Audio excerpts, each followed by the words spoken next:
What's up, Thrashers, and welcome back once again to the Thrash Maniac 99 YouTube channel. Sporting my boys up north at the Thralls of Metal. Check them out if you haven't already. But yeah, doing something a little bit different. I've only done one of these, and it was for something that was pre-made in a box. This time, I'm actually going to be cooking. We are making smash burgers on my BLACKSTONE griddle that's outside. And yeah, this is one of my favorite things to make. I've made this several times, and each and every time I have loved it. It's the best burgers you can ever have. Of course, not having like brisket or short rib or chuck like properly mixed together for a true tasting burger, we're going to show you what the ingredients we have in store for you today. And here is all the stuff I'm going to be using for the burgers. So, star of the show is the ground beef. Now, I'm not sure if this is chuck or sirloin or a mixture, but it's 75-25% lean to fat ratio. We got some buns. I only got 3 buns, but I'm going to be attempting to make 6 patties for 3 double burgers. We also got 2 different kinds of cheeses. We have regular cheddar and aged sharp white cheddar. Both are going to be really good. And then we got some mayo for the saucing. Now, to season the meat. Now, I see a lot of people like to season the beef after it's already pressed. You got to season the meat inside to make it taste better. So we've got your classics, salt and pepper, but we're also going to use garlic powder, onion powder, and this special beef and burger rub. It gives it an extra savory taste. Now, this is going to be unusual. I don't see anybody else using it, but we're going to use a whole tube of Ritz Buttery Gold crackers. I find that it helps the burgers stay nice, moist, and juicy, and also helps you with making more patties in case you end up running out of meat. And then, of course, also going on the inside, we're going to put a little bit of butter in the burgers to make it even more flavorful and moist. But without further ado, let's go ahead and get some stuff started. So now it's finally time to season and prep the meat. Because, well, we're going to have some pretty big sized meatballs. So basically, smash burgers, you make the meat, you make the ground beef, turn them into meatballs, and then you smash them on whatever it is that you're cooking on. So first, we're going to take some of the beef and burger rub and just sprinkle some of that in there to give some like smoky flavor. And then, of course, salt. You want to heavily salt the meat to really get that taste in there. So yeah, we got plenty of salt. Now to the pepper. You want to put a decent amount of pepper. I could just take the lid off and just sprinkle it in that way, because I find it to be a better way to get it, since this pepper shaker isn't the best. Then we get to some onion powder to get that like oniony flavor in there. And then finally some garlic powder as far as the powdered seasoning. So some garlic powder in there. And then we now get to the star of the show, the Ritz crackers. Now, actually for the Ritz crackers, I'm just going to put them into a Ziploc bag and pound them with a meat mallet. And then after it gets turned into a powder, we'll add the egg in, mix the meat, and we'll make them into meatballs. So now we got our Ritz crackers pounded out to almost like a flour consistency. So we're gonna pour it all into the beef, if I can get it to pour all the way in. There we go. So now we got all the Ritz crackers crushed up and in there. One last thing, and that's to put the egg, and then we're ready to make. So for the egg, we're only just going to use 1 egg, and I'm going to attempt the 1 hand crack. There we go.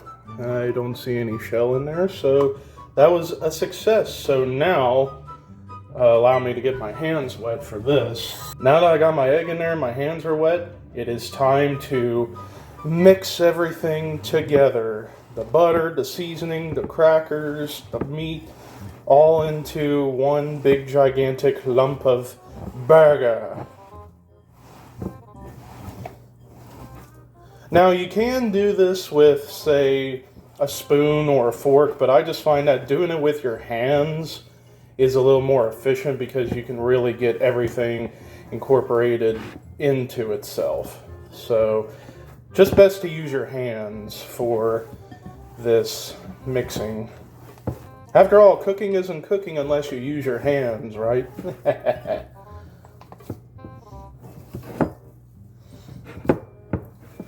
And also what I like to do sometimes is almost knead it down like as if I'm making like a bread or a pizza dough to like really make sure everything gets in there. And take a look at what we were working with now. So it's pretty much just about ready to be made into meatballs. So we're going to attempt to make 6 giant meatballs because whenever you make the burgers on the Blackstone, they shrink significantly. And these are some medium-sized buns, so we're going to go for hopefully 6 meatballs that are about this size. So we're going to form them into meatballs. Basically, this is the way I do, is just kind of play with it and roll it up into a ball. Now, sometimes you will get some crevices in there. It's okay. Sometimes what I'll do is I'll flatten them out a little bit and then just keep rolling until it's all one uniform ball. I know a lot of people like to do them loosely. When it comes to making them into balls, I like to roll them out because it gives you more tight, compact meatball. And that's one meatball. So now I'm going to attempt to do a couple of more and see where we go from there. So there's our big meatballs. I only had enough for 5, but that's okay. We'll have a single patty. But yeah, now we're about ready to get the Blackstone cleaned up, heated up, and ready to smash. Alright, well, we got everything out here. I just seasoned my Blackstone with a little bit of bacon fat, but that's not what we're going to do to cook. We actually got a whole stick of butter. I'm only going to use a little bit to kind of coat the Blackstone, and then we're going to take, where did it go? Anyways, and then we're going to take this burger press and we're going to do the smashing. We're going to layeth the smasheth down. But I found a really cool trick on how to get these without sticking to this, and that is I got a piece of parchment paper that I'm going to put some cooking spray on, and whenever we smash down, we can peel off the paper, and that will be how we smash the burgers. So without further ado, let's get to smashing! Hulk smash! Apologies for that, the wind decided to pick up on me, so yeah, basically, yeah, we're doing one thing of butter first just to kind of get more grease onto the Blackstone because it did kind of brown pretty fast. But yeah, this is just like a precautionary step to make sure you got everything pretty much greased up and slick enough and ready to go. So we got the heat set up to around medium high because we want to cook these things through pretty damn good. So we'll put another layer of butter on top. Just trying to coat the entire griddle because we're going to end up using every inch of this thing to get this to really go.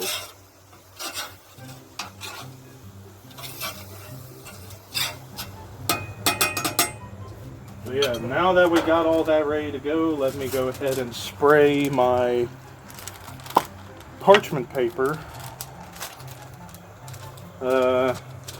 Screw will do this side. So yeah, just enough to coat. And then let me move the butter out of the way since we don't really need it.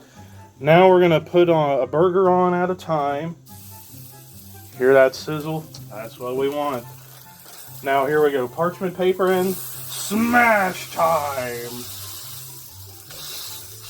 And also the advantage with using parchment paper is that you can smash more elsewhere to really get it to be uniform and flat.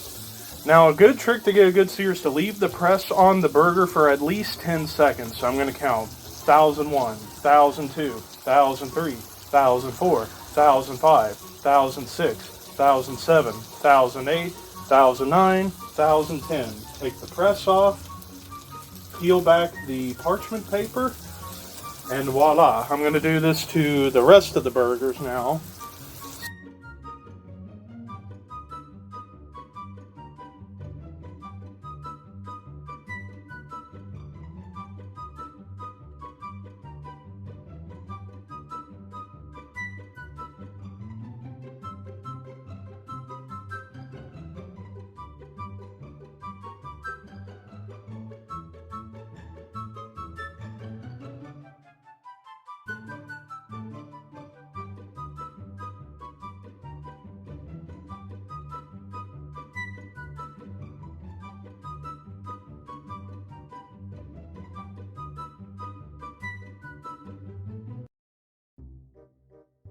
And there we go. A little bit of meat came off, but that's okay. We still got plenty on here.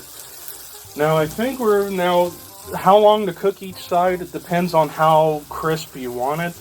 I like to go for in between 1 to 2 minutes, so I think this one is about ready for flip. Or the best way to tell is if you see some browning on the edge, that means it's time to flip. So then you want to really scrape underneath to make sure that sear stays on.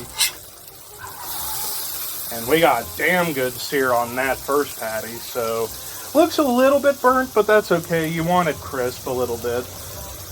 Then this one I think should be ready in about 30 seconds, and then we'll be ready to go on that one. I'm trying to keep the flies from getting everywhere. Alright, I think we're going to go ahead and flip this one now. That's a really good sear. Now we got another 20 seconds on this one, and then another 20 seconds on the other one. Damn flies. That's the problem with cooking on the Blackstone.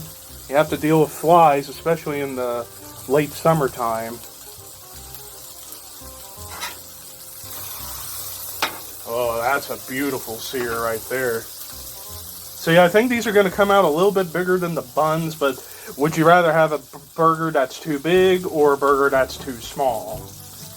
You be the judge. Alright, and now I think we're ready to flip this one. Ooh. A little splashback, but that's okay.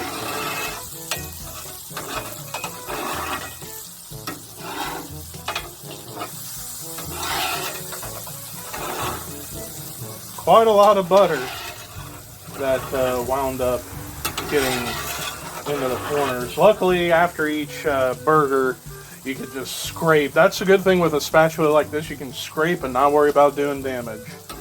So I'm just kind of scraping off some of the excess butter off of the griddle, so that way we'd be good to go for the final patty. I think this one should be ready to go. Yeah, I think this one's pretty much set. So that's one patty done. I'm going to let this one go for another 20 seconds or so. And then we'll be ready to make the sandwiches and take a bite.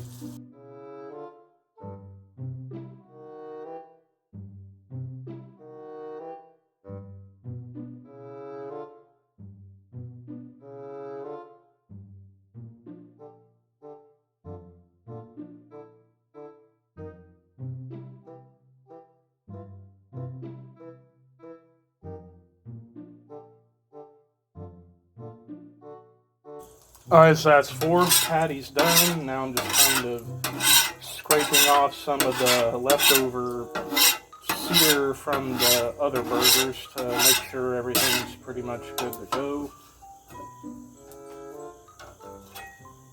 There we go. I don't think, you know what, I think I am going to spray down just a little bit. I'll wash off the bottle after we're done. But now for the final meatball, place it down right in the middle. For the final time, layeth the smasheth down.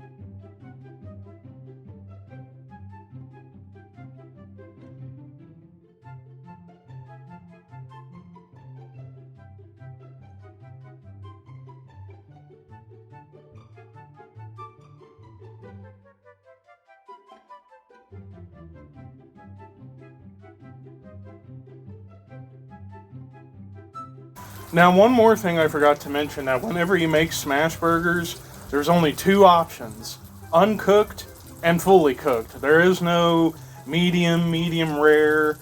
It's either well done or raw. And even with it being well done, it's still very delicious. Like, this is one of the only things you could probably do at a well done is a burger like this. So, just thought I'd throw that in for you. But it looks like this one is just about ready for a flip. I'm going to give it another 20 seconds of cooking. And then we'll flip it on over, and then we'll be ready to serve inside. Alright, now it's time to really get underneath and flip. Oh, that looks beautiful. That's definitely going to be mine. Same with one of the other big ones. But yeah, those look delicious. Alright, well, all the burgers are done. Let's get ready to make some burgers with buns.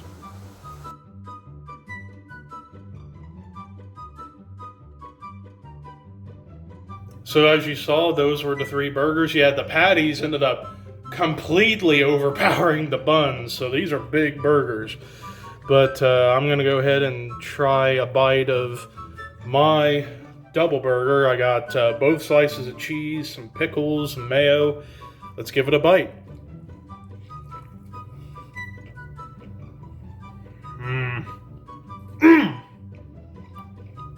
Best burgers anyone can make.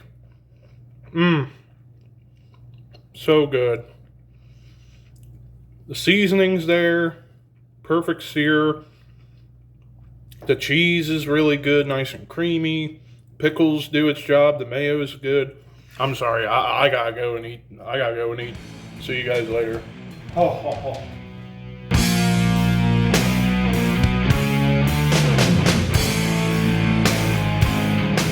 Said Michael was the wait. Why was Charles alive again? I brought him back. Oh. Wait, I'm sorry, what? Huh? Seth, I didn't even know I was alive! You brought him back as an innocent person? He's dead. I thought he was dead. Dead! Yes, everybody. What happened? Okay, what happened? Okay, let me explain. Why was Charles survive? Hold on, let me explain. So, Charles was shooting at me, I killed him, and I bought the defibrillator, and I brought him back, but Seth killed him. Again? Seth killed him, and then I killed Seth. Well, to be fair,